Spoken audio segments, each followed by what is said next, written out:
the blood sacrifice is the main thing, and there has to be a child involved.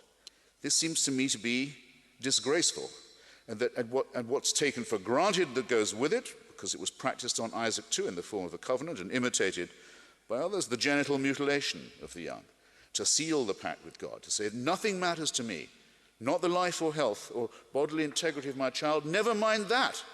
What has to be proved is, without God I am nothing. I'll kill for it, and I'm not just willing to say that, I'm willing to prove it, and I'm willing to use my children's bodies as the theater of this enactment of faith. Well, civilization, in my submission, ladies and gentlemen, begins where that evil nonsense leaves off. And we have to advance the time when more and more people will be able to civilize themselves by outgrowing religion and leaving this awful nonsense behind. And with that,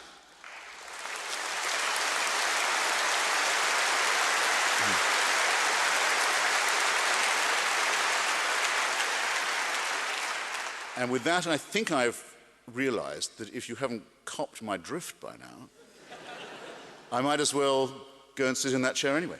Very nice of you to come. Thank you.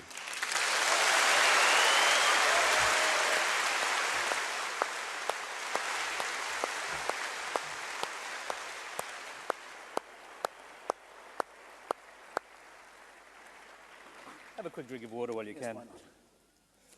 Now, it's like your book. How many minutes was that, by the way? I'd just like to know. I think if I guessed it right. I think it was 38. Okay. I cheated them of 7 minutes. That's all right. We can talk. But I yield back the balance of my time, as they say in the Senate. Let's start, if we can, with a portrait of the artist as a young contrarian. And I'd like to know, did you ever, as a young man or a boy, actually have any religious faith? I'm terrified that someone here might have bought my book and have read my answer to that question. If you haven't, by the way, it's available at fine bookstores. I'll make it quick. I never did.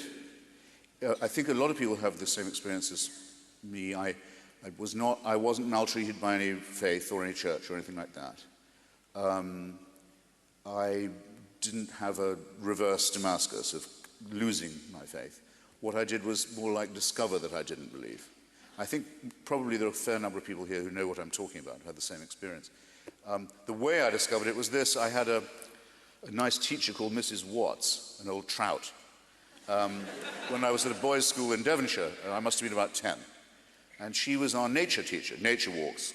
Come on, boys, show you different kinds of tree, flower. I used to know the difference.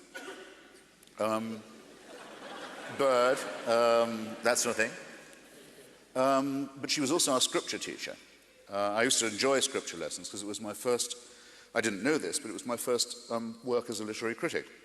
I was going through, well, no, it was called Search the Scriptures. They'd give you a text on a piece of gummed paper that the government would send, because we're an officially Anglican country, my country of birth. The Queen is the head of the church as well as the state, you know all this, and the armed forces.